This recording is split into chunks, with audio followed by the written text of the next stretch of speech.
Buenos días, buenas tardes, buenas noches.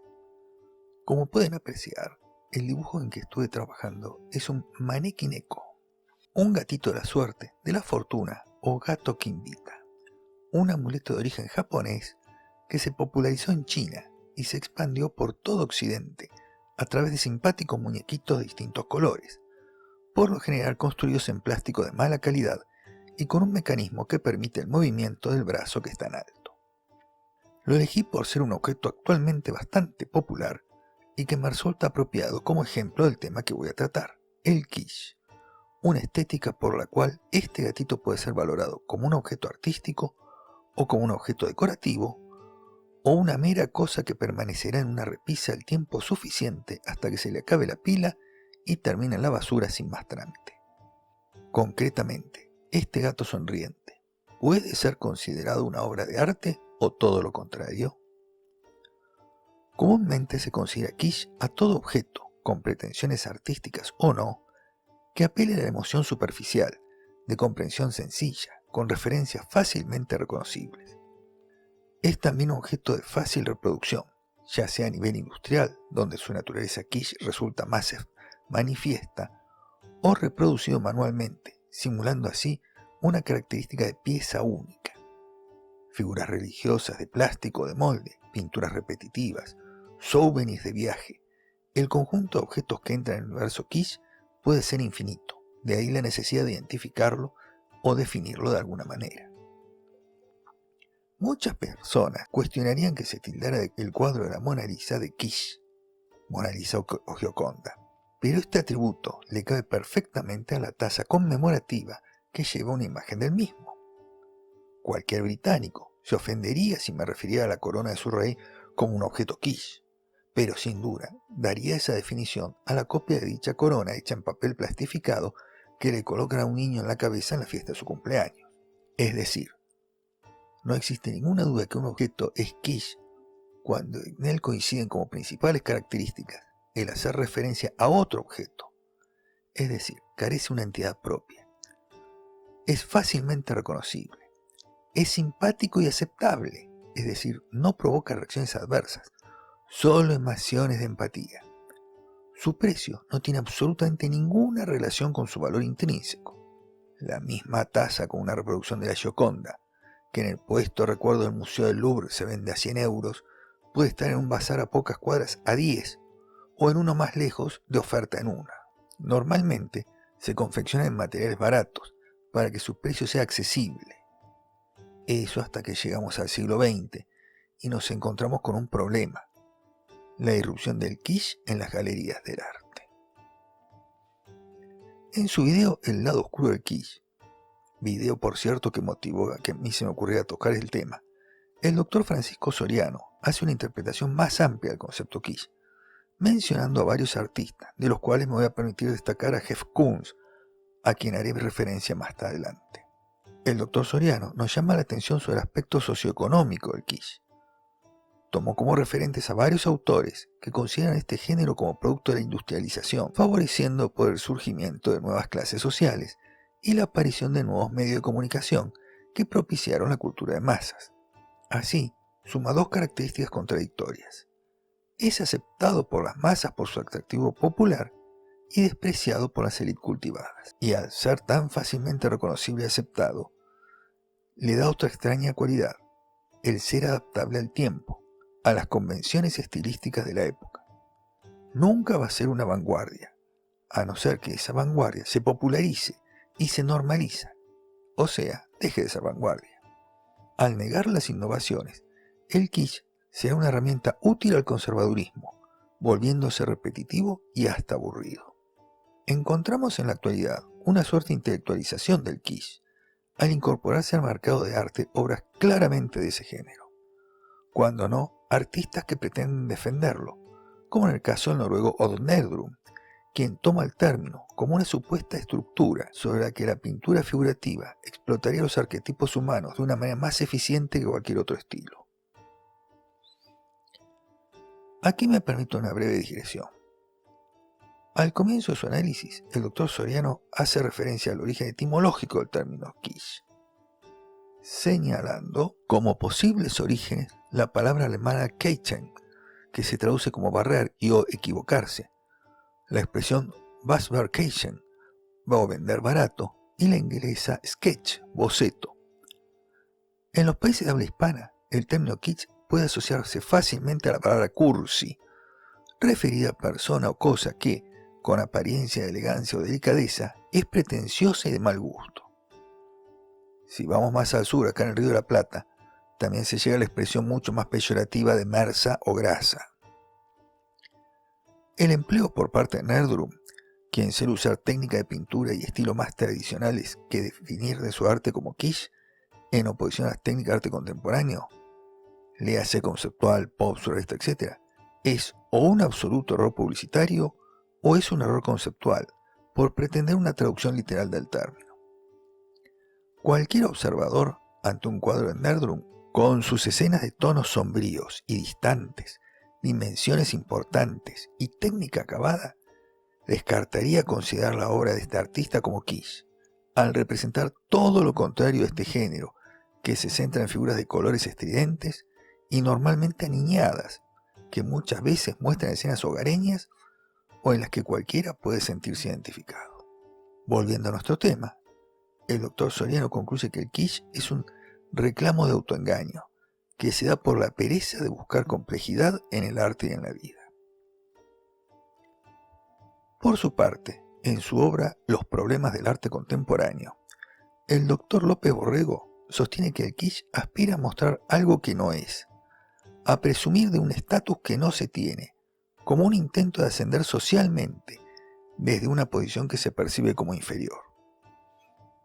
Cuando no es posible acceder a una pieza original, una reproducción que la imite puede parecer suficiente, aunque eso implique caer en la vulgaridad.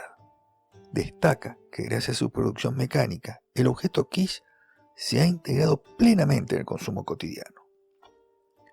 Su precio accesible y su fabricación sencilla lo convierte en un producto ideal para ser distribuido masivamente, satisfaciendo una demanda constante de un público amplio, reiterándose la ya clásica división entre un arte culto, destinado a una élite que lo puede apreciar, y un arte popular, cuyo público no es capaz de distinguir una verdadera obra de arte de un envoltorio llamativo.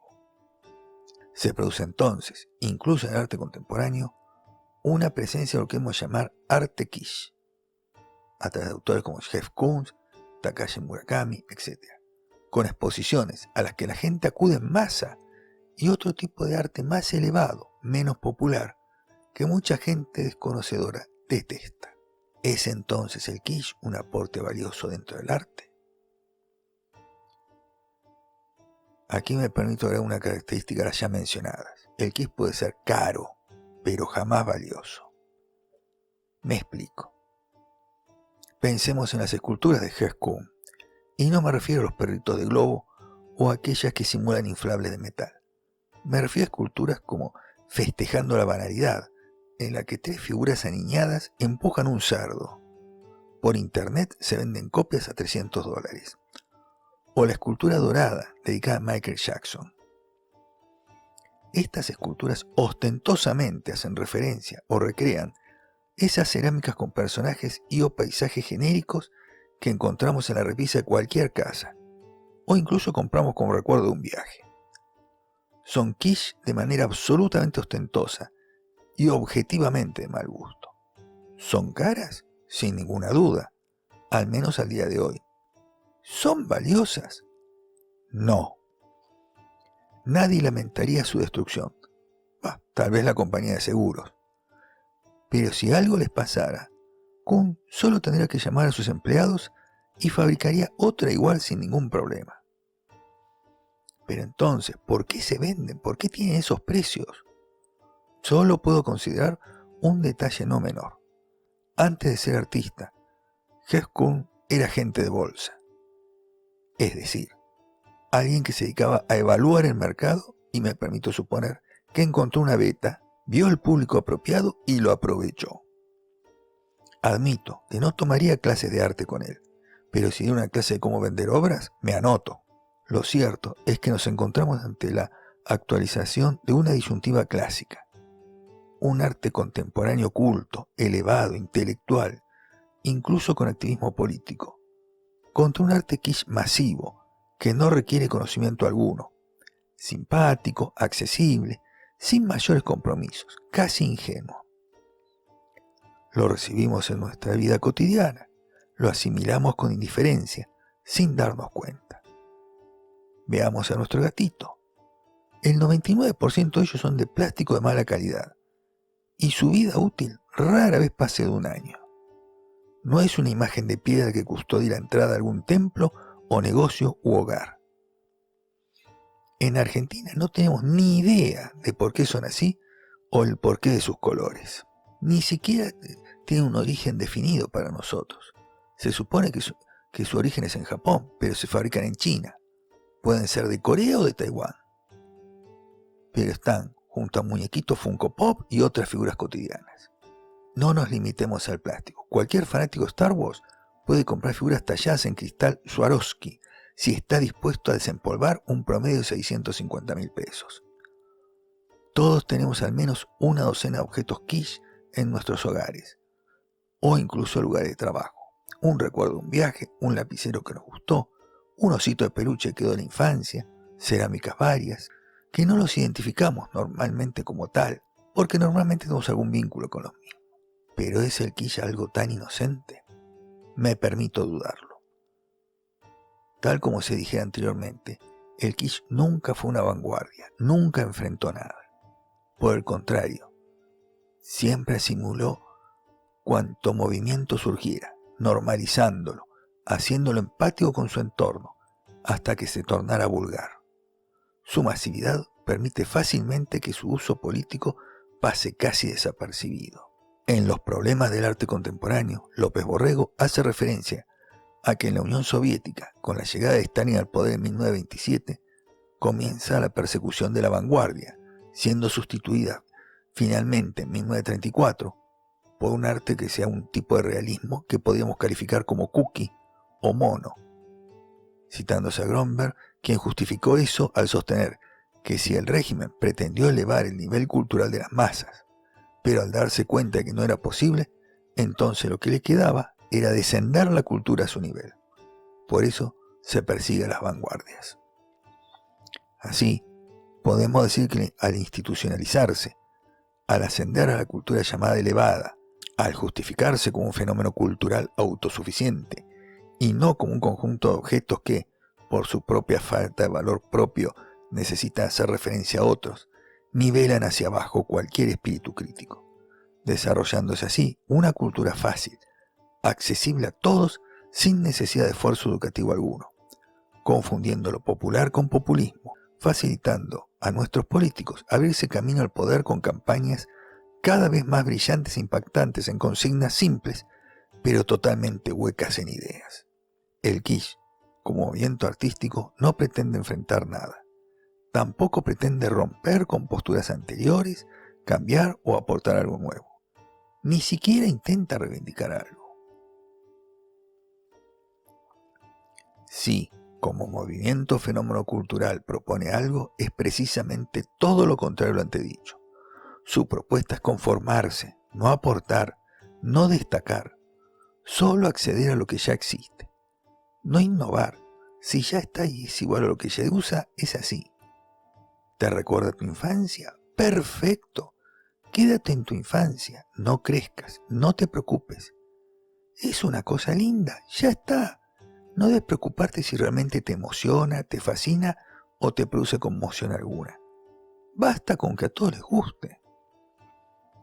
Llegamos entonces al punto oscuro del kitsch, un fenómeno que, cuando escapa de nuestra intimidad, ya lo dije, todos tenemos algún objeto kitsch, aunque no lo reconozcamos como tal, y avanza como fenómeno social, no solo paraliza el desarrollo cultural, sino que resulta útil a cuanto oportunista de turno, tanto para el que pretende comerciar con el mismo, cosa que a la larga, aunque molesta, no resulta tan grave, como al político populista que lo aprovecha para imponer su régimen y afianzarse en el poder. El kitsch, lejos de ser una estética inocente o meramente decorativa, representa una compleja manifestación cultural que oscila entre lo popular y lo superficial, lo accesible y lo manipulable. Su capacidad de adaptación y su aparente simpatía lo convierten en un vehículo eficaz para la normalización de ideas, la comercialización del arte y, en casos extremos, la instrumentalización política. Así que ya sabe, la próxima vez que coloque su Maneki Neko, su gatito de la suerte, en la repisa, piénselo. ¿Está tratando de atraer la buena fortuna a su casa o en realidad está demostrando su fidelidad al régimen político de turno? Tal vez sea hora de mirarlo con desconfianza y preguntarnos si detrás de su brazo mecánico no se esconde una invitación a dejar de pensar y aceptar todo lo que se nos imponga. Buenas noches y que sueñe con los angelitos.